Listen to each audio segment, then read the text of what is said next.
Welcome to the Toffee Blues, your source for all things Everton. I'm Gerry. Joining me today is Thomas, who I haven't gotten to see for quite a while. Thomas, how's it going, man? You doing all right? Yeah, I'm doing great, especially better after last night. How you doing?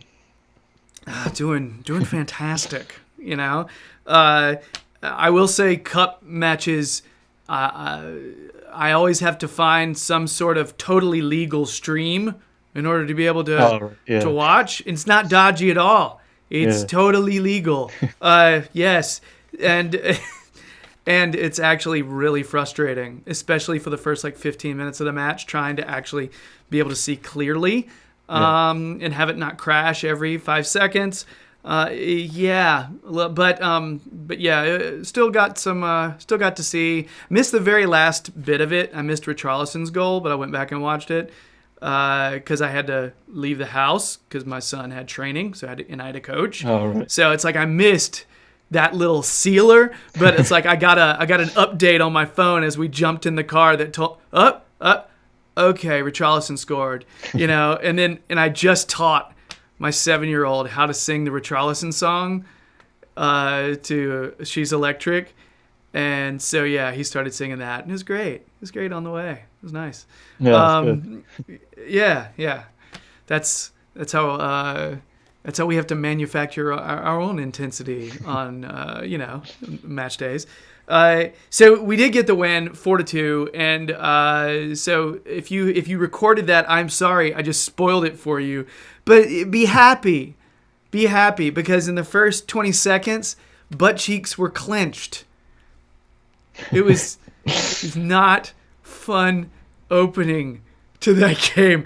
Thomas, just kind of give us a few opening thoughts about how things were for you during the game, and then I'll give you some specific questions for you to brilliantly blow our minds with your analysis. I think it was a good performance overall. Obviously, there's been a lot said. It's League One, it's Lincoln. It's not like it's a great standard to go off, but overall, it was a much better performance.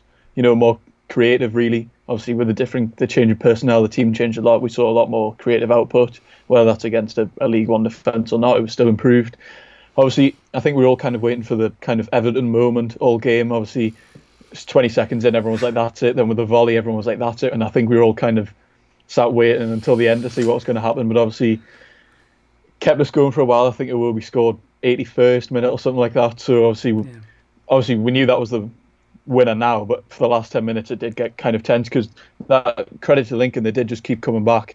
Obviously they got the first goal, then they got the equaliser. They did seem like they were kind of a threat every time they went forwards. Whether that's up to our defence or not, it's been a bit said about some of the defenders, but to be fair, I think obviously there's nothing they could have really done about the second goal. That was an incredible goal, unbelievable strike. Obviously the first goal they were kind of caught napping a bit, but overall I think it was a solid performance. Whether it's Lincoln or not, we played well. I think overall it was much better than against Villa, but yeah, that's pretty much all I got to say. How were you feeling about the lineup when you saw that come across the screen on your feed or whatever, and you were thinking? Well, I mean, because we had a discussion, me and Terry and Falcon Blues / Grand Old Team Dave. We were talking about like strong squad versus cup squad and what's the smart way to go. And I think we were foreseeing potentially fewer changes or wanting fewer changes. But what were your thoughts when you saw that particular lineup show on Well, the obviously screen? it was all quite exciting. All the shiny new signings getting in the team. Yeah. But when I saw that, I was kind of worried, because it was like, it's a tough game for obviously Sidibe, Keane, obviously Delphin, Iwobi have already played in the league, but for those especially, kind of to be thrown in a cup game, it's away, it's under the lights, whatever. If you believe in all that, but obviously, I was concerned at the start. Obviously, I'm glad that they all got their debuts, but I was kind of like, I was quite apprehensive. I was like, is the understanding going to be there? Is it going to click for them?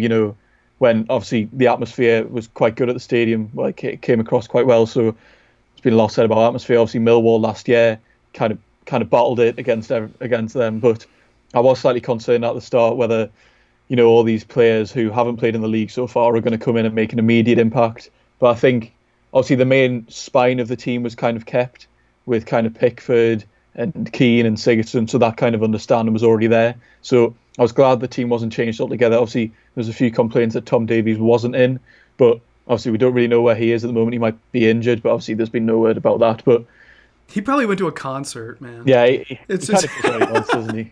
No one can keep a chain on him. uh oh, sorry, go ahead. I didn't mean to interrupt you. But obviously, kind of the main players kind of stayed in. You were Richarlison, you Digne. So I was confident in the team, whether there was a lot of new players or not. But obviously, the players kind of did well to show, kind of against the atmosphere. A League One side, it's kind of like a baptism of fire being thrown straight in. But it was quite a physical game, quite a few fights. Obviously, a couple of lads with a couple of heavy challenges as well. There's quite an interesting one to come into. But to be fair, most of them played well. But my original thoughts were, I'm concerned we could be going out straight away. Yeah, when I saw two changes in the back, I guess we call it the back five if you're going to include the keeper. When I saw two changes to that, I was worried. Yeah. It's nothing. No. Not trying to knock Sidibe or Holgate, but I kind of expected the Sidibe, but I'm not sure if I saw Holgate coming. I figured that he was going to leave the center back pairing, just for communication purposes. Yeah. You change as much as you need to, but you leave those two in. I was surprised about that, just because, I'm trying to remember a time. I feel like when Holgate was playing last season, wasn't he playing like the right center back position? And this time he was coming in on the left. Yeah. And I was worried about communication. I'll just go ahead and tell you. I was worried. I'm always, right now, just because Holgate's still learning. He's not as young as he was, but he's still learning. His positioning is, you never know. 1 second he's amazing, but man-to-man defending, he's good. He's solid. Yeah.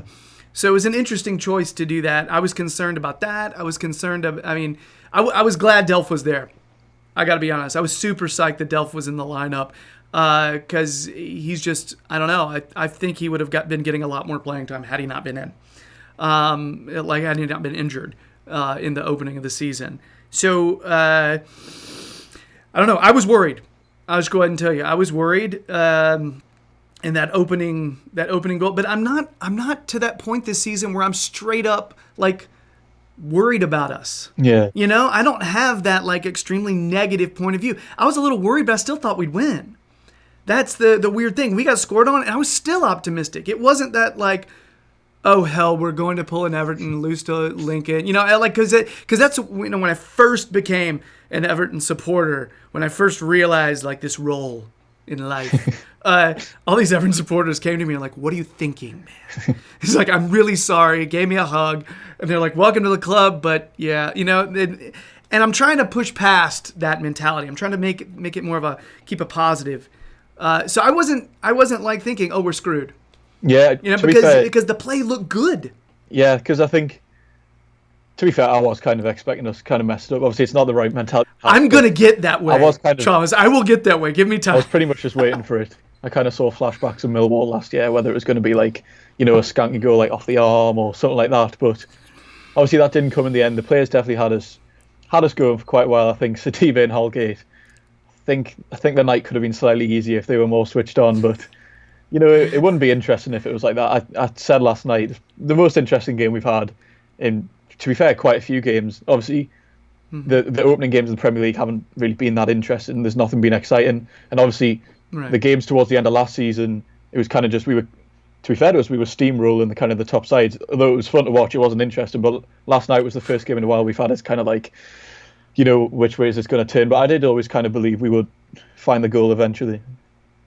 As far as, the atmosphere seemed awesome in terms of the fact that it was loud. Yeah. I will say, I've seen some comments from some people who went the game and about things like people showing up and bringing Liverpool kit with them, that kind of nonsense. Whatever. I will say crowd sounded loud. It sounded like a good, cool match to be at. Frankly, it sounded like it was anyway. I think we had a lot of. Let's talk about outstanding performer for you. Just anyone where you're like, that's my man of the match.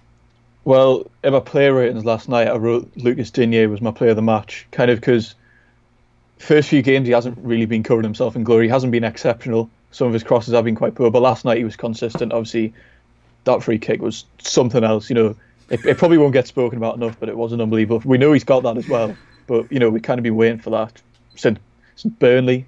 Just after Christmas. Sorry. So that was an incredible goal. Obviously, he got the assist for Richarlison, which was a brilliant cross. But obviously, the whole team's kind of been finding their feet in the first few games. But I think he's kind of really hit the ground running now. He's got his goal. He's got his assist last night. He got the man of the match on Sky, I think. So, and it's the consistency that he's kind of brought to the team. Obviously, there's always debate whether is he better than Robertson, is he better than this or that. But like he's performing consistently at quite a high level. He was probably one of, if not our best player last year, and I wouldn't be surprised if he kind of fits that role again. But also, it was quite tight between him and Alex Iwobi. Obviously, Iwobi came in for his full debut, but I thought Iwobi was brilliant, to be fair. He actually looked like he always comes deeper to demand the ball. He wants it, and he wants to create something.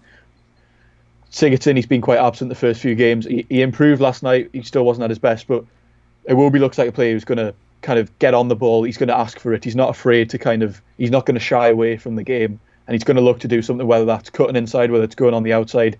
And obviously he got his header from kind of the central position. He is acting like not a centre forward, but him and Richarlison kind of play quite similar roles. Obviously, Richarlison, he's kind of known he comes in. That's why he's kind of struggling on the right a bit. He likes to come in from the left, shoot with his right foot. Iwobi seems like a very similar kind of player. This is kind of fitting Marco Silva's kind of system quite well. These are players that want to cut in and they kind of aid the striker, which is allowing kind of Digne and Coleman or Sidibe last night to push on, which is obviously, it's been a crucial part of our game for years, but obviously Silva's kind of just fit into that quite well. You've referred to a few debuts last night. Moise Kean, Sidibe, Delph, and starting debut is what I'm actually referring to. And Iwobi. So Iwobi is your strongest as far as the debuts last night? I think he was the more standout in terms of strength. I think obviously there's been a lot said kind of Delph is going to become the new Gareth Barry. I kind of see that he's kind of just going to be a consistent player you can kind of throw in if you need like more of a common presence on the ball. Obviously without Gomez, you're not really relying on Schneiderlin to be good on the ball. Obviously he just passes sideways all the time. I'll get slated for saying that, but he does most of the time. So I think Delph's going to be that player you can just kind of rely on. Whether he's a starter every week, I'm not certain. But because I've been doing the player ratings every game this season, I think him and Michael Keane, they're just kind of the 6 or 7 kind of out of 10 kind of area. They're not really doing anything wrong, but they're not going to be standout performance. But in terms of a standout performance, I'd have to go with Iwobi for the debuts. Yeah, I think with Delph, one of the things you saw repeatedly were those little lofted passes from around the top of the box to ongoing, often to the left to Luka Dean. Yeah. But kind of just lifted over the defense to kind of, it's something that I haven't seen a lot of our center mids pulling it off. It's really intelligently placed. It's nice, and it's a different look. It's a different way of attacking. Yeah. Which I like because we've been so predictable. We need some, shake it up a little bit. It was a tough one. It was also between Delph and Iwobi for me as far as the debut. But Moise Kean, can we just talk about how strong he looks with the ball? He's showing what, like, obviously Bernard's got skill, but he seems like he's got the strength as well. Like he had those defenders kind of bricking it all night. Let's be honest. It's like he's daring them to get close to him just so he can just like every time he was on the ball, he was just. He looks like a really exciting player. Obviously, ridiculously unlucky to hit the post with that shot when he kind of cut inside, and then obviously that goal. I was already celebrating. Perfect, I was already yelling in my living room, Thomas. Me and my kid were already like, yeah, oh damn, because it was a good shot too. It was nice. And he's really promising as well. Like, he's not shying away from the ball. That's what I've seen mainly from the debuts of Iwobi, Delph, and Keane. They're not shying away from the ball if needs be. Keane and Iwobi are coming deep to get it because they're willing to kind of take their man, which I don't think we've really seen enough of. Obviously, Bernard kind of made us more threatening kind of in terms of a one-on-one situation with a fullback because Richarlison's obviously more cut inside. He's not really go on the outside. So in terms of player like Keane and Iwobi, last night every time Keane gets on the ball, you think he's going to beat his man there. You're not kind of doubting whether he has the ability. You think it is just going to happen. He looks like a really promising player, and he offers something completely different to Calvert-Lewin. Really, Calvert-Lewin's kind of, he's going to win a header and he's going to knock it down, and then a few years later he'll get into the box. But Keane's he's actively trying to create the chances for himself and not waiting for someone else to do it for him. Yeah, and Keane's got this, he's slippery, man. There's a swagger to him where, I mean, he somehow figures out a way. He'll just, I remember he faced up 2 defenders on the edge, on the right flank. He faced them up, I think it was the first half. And he somehow found a way to snake in between them and get and feed the ball off. I was amazed. I was psyched. I was like, yes, there's somebody actually penetrating the defense. You know, because we've had trouble with that. Yeah. And it was nice. It was awesome, man. He was exciting. Sidibe was an interesting one because he looked really rusty, in my opinion, in the first half, where it's like he wasn't adjusted to the speed of the game yet. Kind of taking it for granted how close defenders were, how quickly he should be playing passes, how quickly he should be playing crosses. Second half, I thought he tightened up a bit, looked better. Tightened up is an interesting word because that could be seen as negative or positive. I mean it in the positive way. He tightened his game up a little bit. I thought he played a lot smarter and looked a little more composed in the second. Yeah, I guess. Compared to the first. He obviously is. He's coming in from Ligue 1, which obviously it has a lot of doubters, but obviously it's not a physical league. It's not kind of an urgent league. You do have more time on the ball, and I think he needs to learn quite quickly if he's going to beat Coleman in this squad that he just has to. He has to pick up the ball and let it go. He lost it too much for me last night, and his defensive work was a bit questionable at times. But I think he needs the urgency. I think he has got quality on the ball, to be fair to him. He can deliver across. He's happy to go up and down the line, kind of, which is what we need. But in terms of the urgency, he lacked that last night. And obviously Lincoln were going to be on kind of every single player. They were looking to get in the faces of us last night. But I think he could be a very reliable backup. He just needs that kind of urgency in his game, which obviously he hasn't had to have so far when he's played for Monaco. Yeah, not the worst debut I've ever seen. I want to be clear. I think there are things that he did well. I thought his man-to-man defending, for the most part, was pretty solid.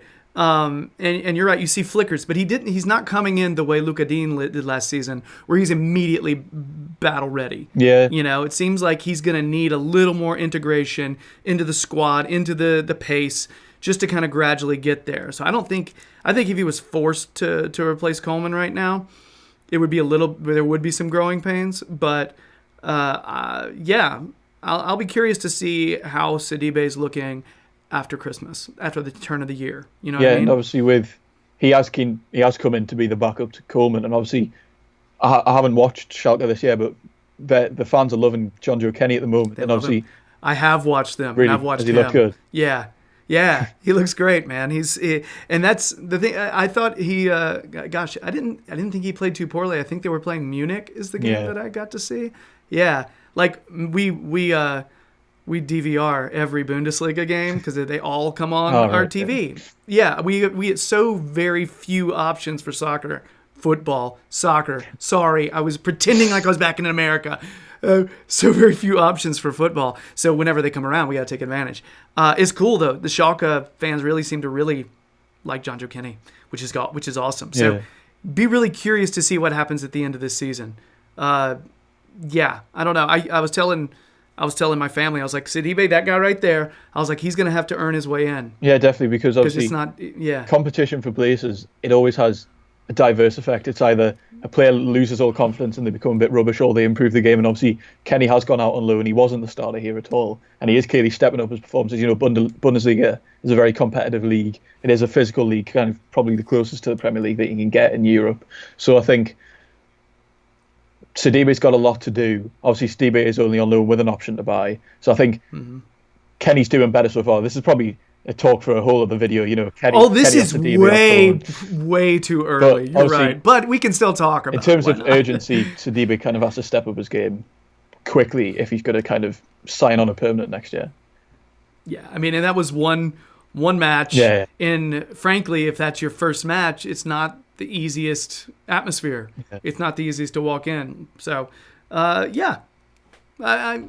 think he'll be fine. It's just a matter of he just needs to continue to get more time. But I want to see when the pressure's on, how he looks and how quickly his thinking, his brain is in the game. So, anybody really struggle for you?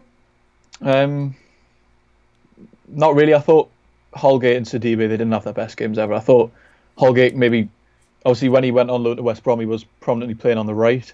So obviously he was playing right back. So he's been thrown back into centre back, which clearly he's going to have to now. He is our only other backup centre back, obviously apart from Lewis Gibson, but he's currently playing for the under-23. So I think those two, Sidibe and Holgate, obviously they've lacked the intensity last night. I thought obviously Keane and Digne, sorry, they've already had the games this season. They're already match sharp. So obviously in comparison to them, Sidibe and Holgate looked poor, but I don't think it was the worst for them. There was quite a few people slating them on Twitter, but to be fair, they weren't horrendous. The second goal, nothing you can really do about that. First goal, they were caught napping. It happens really. It's not like, oh, that player's going to get caught napping every game. It just happens sometimes in games that players aren't switched on from the start, which obviously they're going to have to be, but obviously this is both of their first games of the season. They're not going to be 100% sharp, so no one particularly poor. I didn't think Richarlison was having the best game, but obviously he got the goal, so we'll just let him off.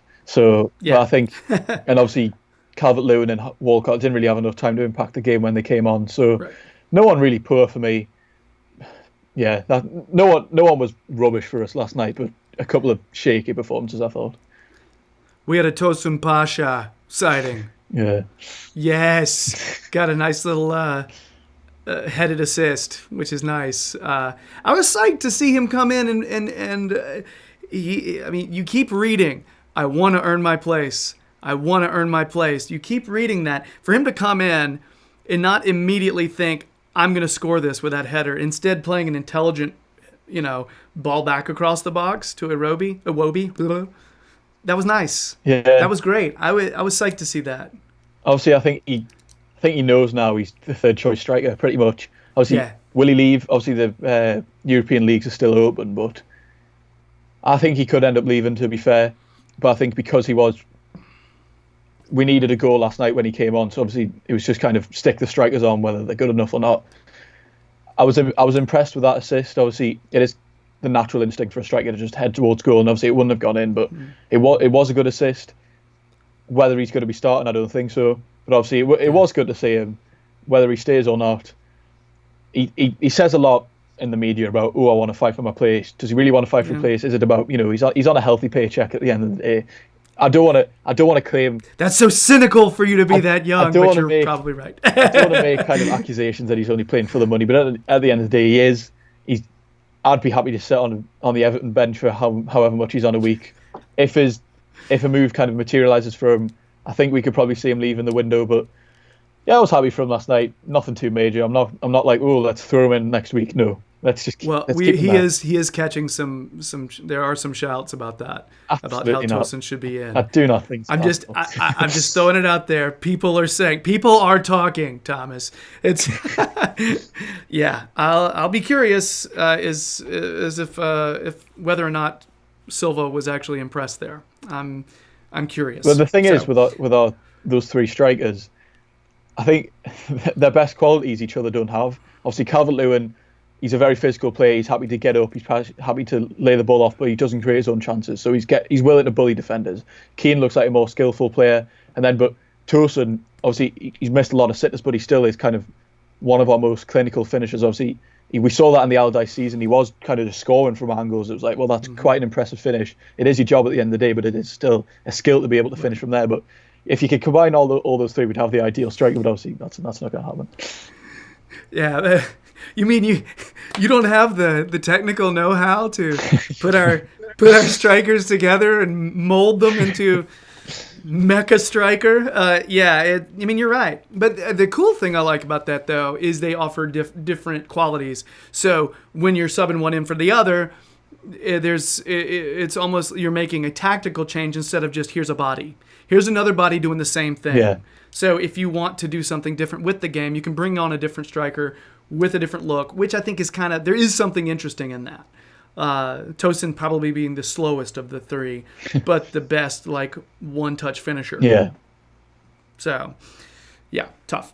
Last question. Which of those goals was your favorite, man? That's a tough question, to be fair. There were so many good goals last night. But I think it has to be Digne's, to be fair, because the volley was brilliant. obviously the Lincoln goal. I don't know if you were just talking about all the goals or it was just our goals, but I was happy. I was talking about ours. Oh, right, but I was happy for Iwobi's score, but the technical ability that goes into scoring a free kick last night, he clearly has it. It's not a fluke. He's done it so many times now. He sets up for a free kick and it's like, well, it's Leighton Baines from 2013, 2012. Like it's literally a like replacement. He's gone straight in, and he can take free kicks like that. And he's obviously happy going up and down the line. So for me, that was our best goal. I can't even remember what our first goal was now. Oh, sorry.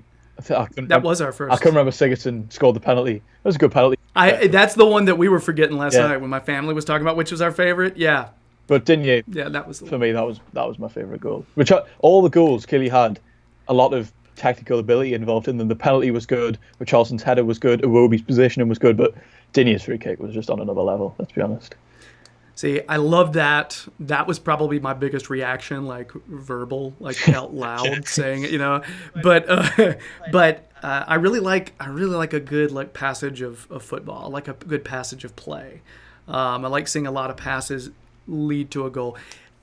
So I really liked. I guess it was Richarlison's and Iwobi's. Those two right there. You're just like, I mean that ball from Luca Dean to Richarlison. That's the Luca Dean I'm used to, where he's putting pinpoint crosses, bending it, just perfectly on a line to someone else's head. Yeah. In between defenders. It's ridiculous. Love that, and I gotta love Tosin's assist. Yeah, love that. I thought all that was the goals cool. could be shouts to goal. To be fair, the best goal. Sorry. Yeah, but I think my Iwobi goal was my favorite, just because. But yeah, I don't know. That was the one where I was just kind of like, I liked the play building up to it, and Tosin's intelligence. I don't know. Plus, I've been feeling bad for Cenk Tosun. It's just kind of cool to see him do something. That's probably what it is. Right. But again, it's like saying, which of these pieces of chocolate is the tastiest? Well, they're all tasty chocolate, So, all right. Well, that's it for our Lincoln reaction. We roll on in the cup playing Sheffield Wednesday. So I need to do some research on Sheffield Wednesday now. Yeah. All I know is we've got they're in the championship, and I think I saw them play in one of the championship playoffs in recent years. A few years now, yeah. Yeah. So yeah. Well, hopefully, I think we're away to them. Yeah. So interesting. All right. Well, I reckon that's it for our Lincoln reaction. If you're digging the videos, please subscribe to the Toffee Blues YouTube channel. We sincerely appreciate it. If you want more Thomas, he's many places at once. He can be found on the Toffee Blues website, where he writes analysis there. Additionally, he does a lot of the social media feeds. So when you see people like live tweeting the match and that kind of stuff, the guy who's right there, he's the one who's actually typing and that stuff. So if you're like, man, I agree with that guy, well, this is the guy. All right. So yeah, that's it. We're gonna give you a little Wolves preview now. So come on back for that one. Bye.